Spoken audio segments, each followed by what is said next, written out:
Hi everyone, my name is Samira Vishwe and I am an intensive behavior therapist at Strides Toronto.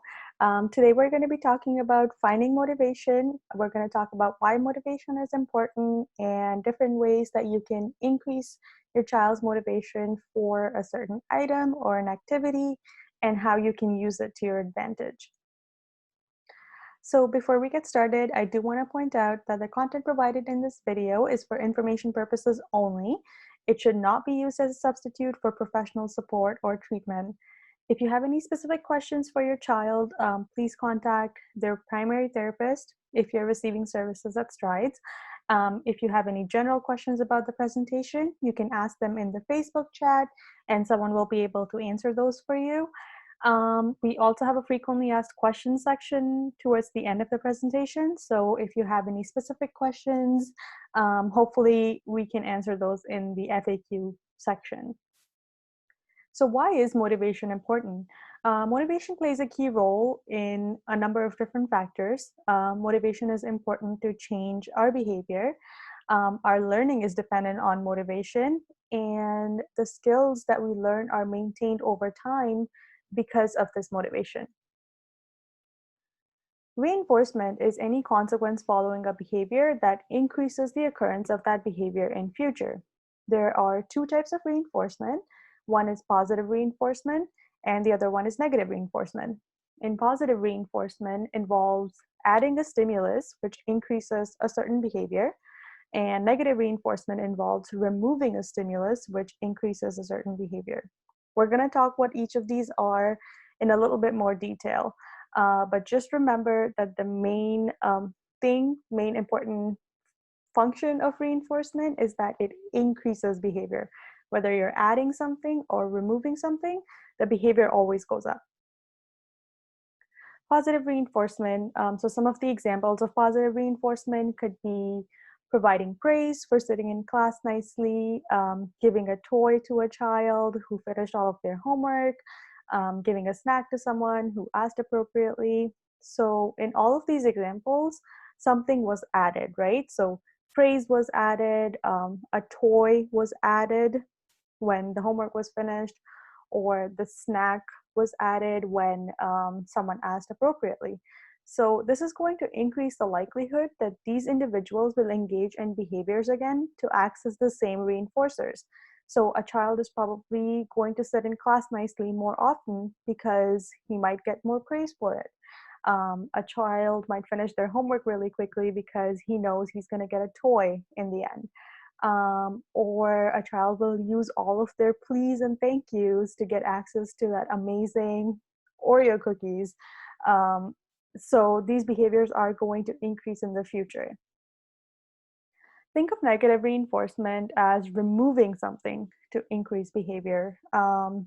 So negative is not something bad, it's just you're removing a specific, it could be anything, right? So you're removing something that's going to increase behavior.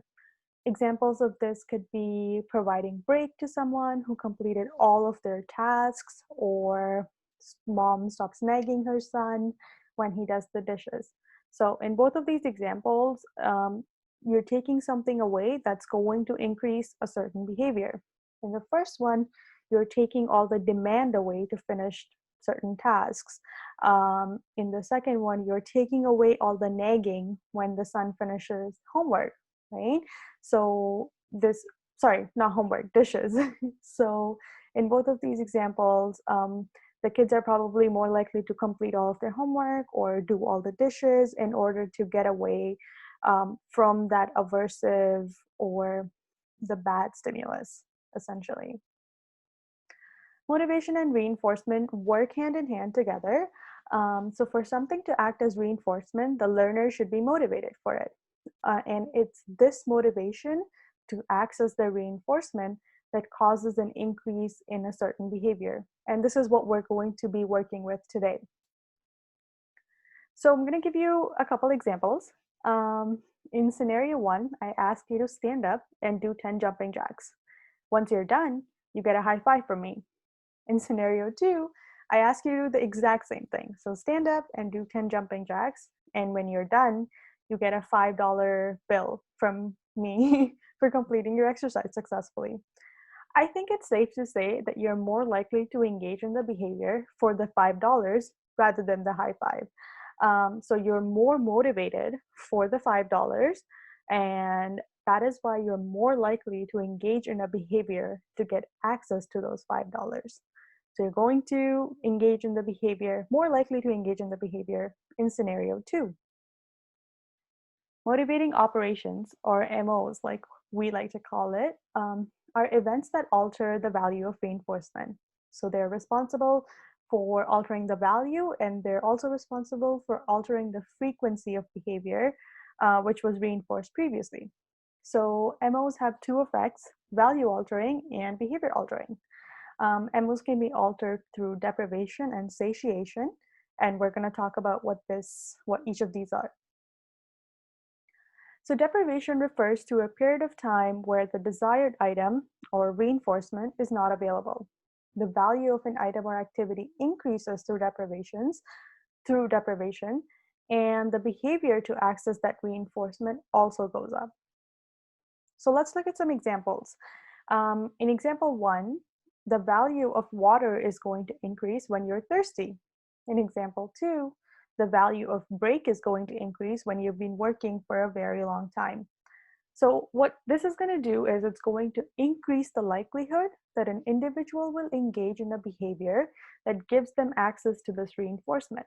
So let's go back to those examples. In example one, since the value of water increased, you're more likely to go to the kitchen and pour yourself a glass of water.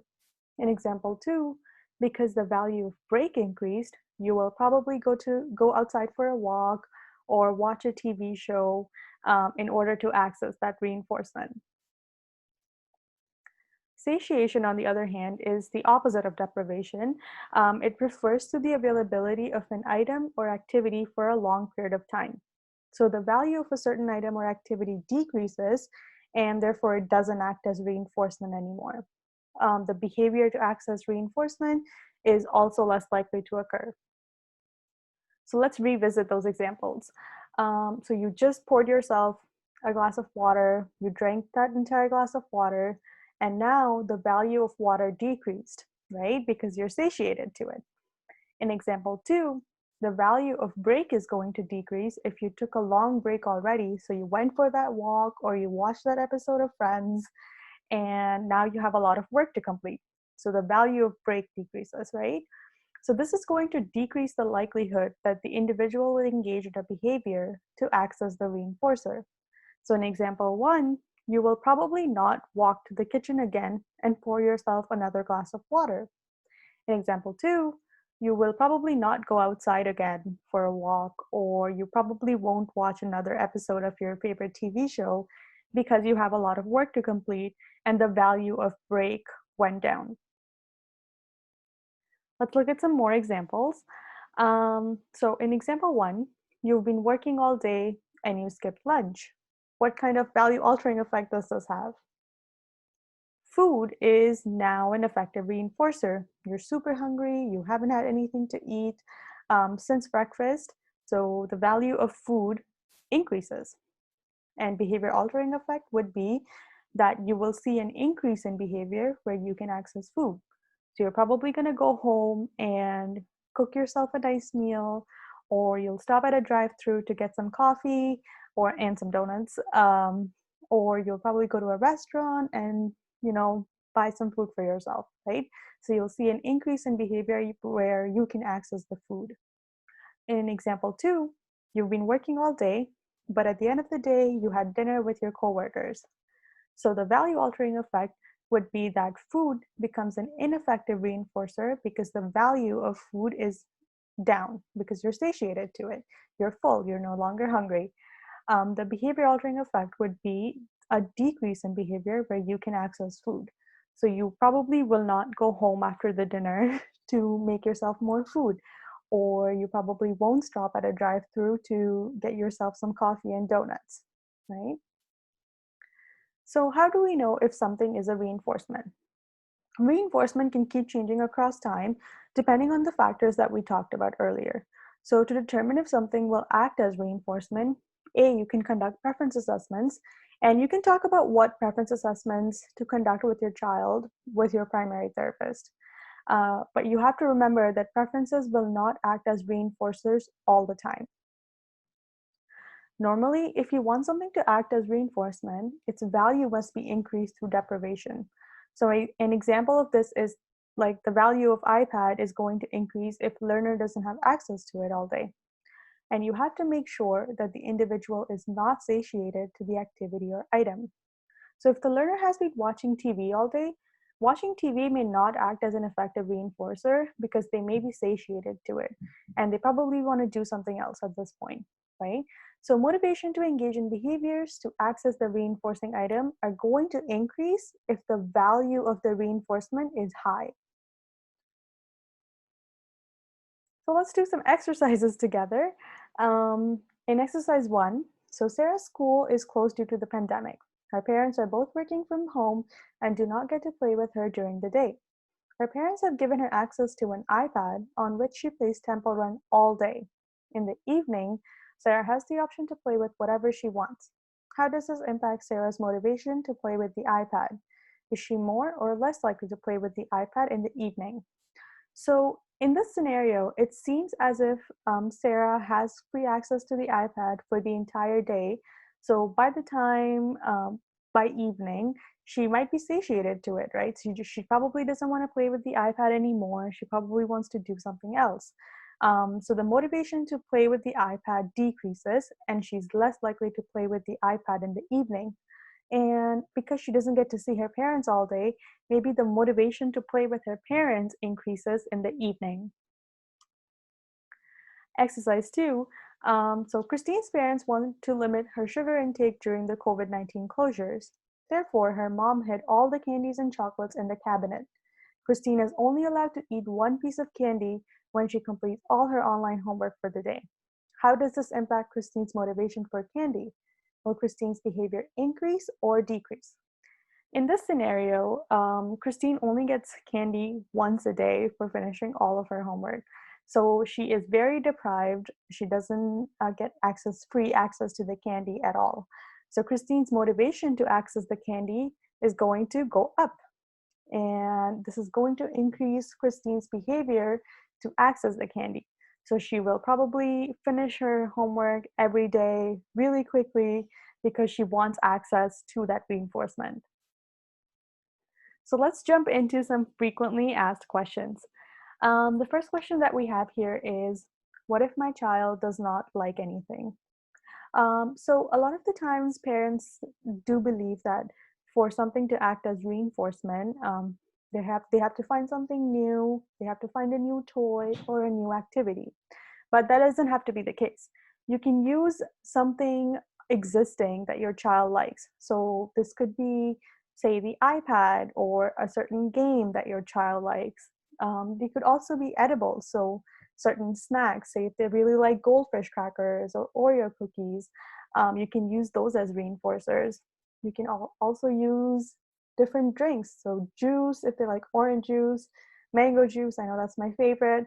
You can use those as reinforcers also. Second question is, if my child fights with their sibling and I take the iPad away, is that negative reinforcement?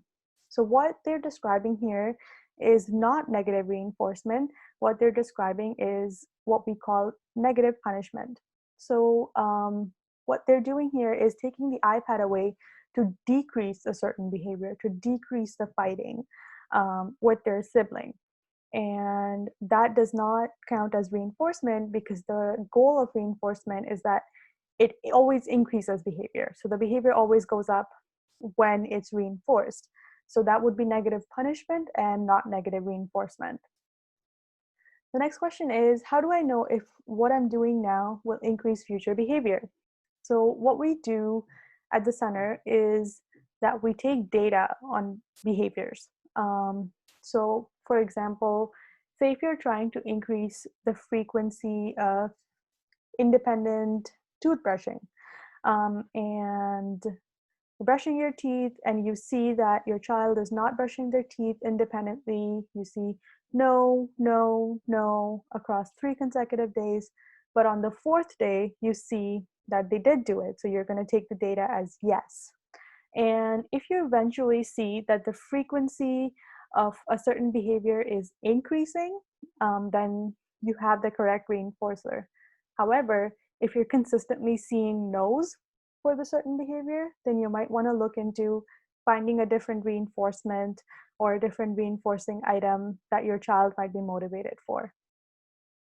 The next question is, will I have to always use reinforcement? If not, how do I know when to stop using reinforcement? So initially when we start teaching a new skill or a new behavior, we reinforce that behavior every single time. So we provide every reinforcement every single time the child engages in behavior. For example, for toothbrushing, if they engage in independent toothbrushing, I'm going to give them iPad every day. Then eventually, if I see that my child has been engaging in toothbrushing for 3 consecutive days, I might start to give them iPad, say, every other day or every third day. Or I might start to give that to them randomly. They might get it sometimes, they might not. Um, Another thing that you can do is you can gradually decrease the amount of time they get the reinforcement for.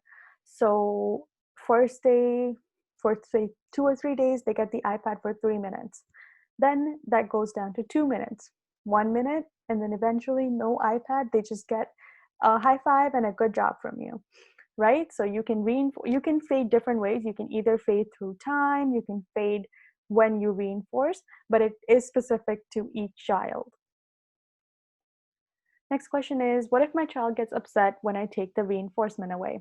Um, if your child engages in behaviors that are unmanageable by you when you take a certain reinforcing item away, then we recommend to not deprive them of that item.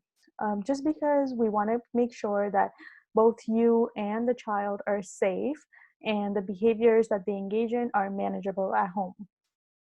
So if your child engages in, say, severe aggression, if you take the iPad away, maybe you can use something else as reinforcement. You can use Play-Doh, or you can use different activities, right? You can use the phone or the chalkboard, the whiteboard, drawing, coloring pages, right?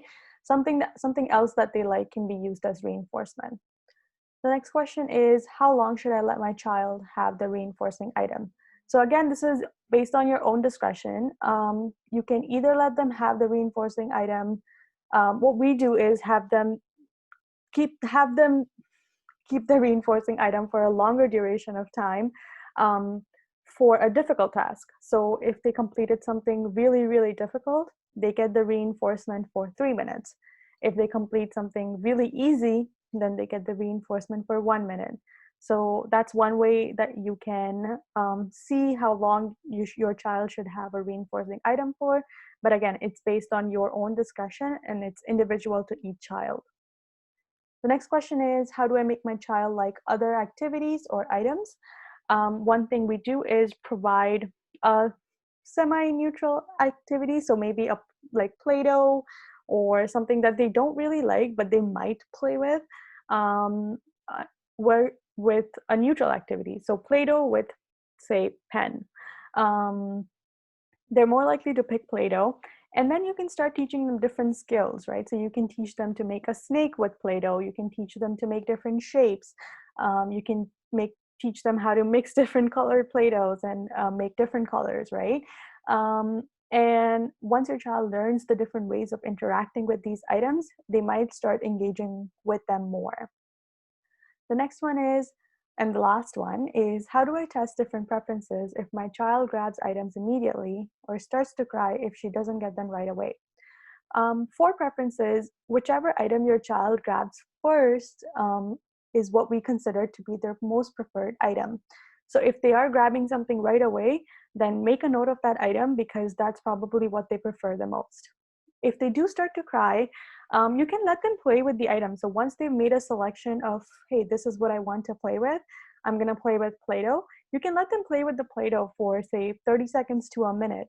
This is going to satisfy their little curiosity. They might just be a little curious to see the different things that they can do with this item. And once they have a little bit of more time with it, then they might have an easier time giving it away. So that's something that you can try with your child. So that concludes our presentation. These are some of the references that we did use in there. Again, if you have any general questions about the presentation, feel free to leave a comment in the Facebook chat, and someone will be able to answer those for you. If you have any specific questions for your child, please consult their primary therapist. And thank you so much for listening to me.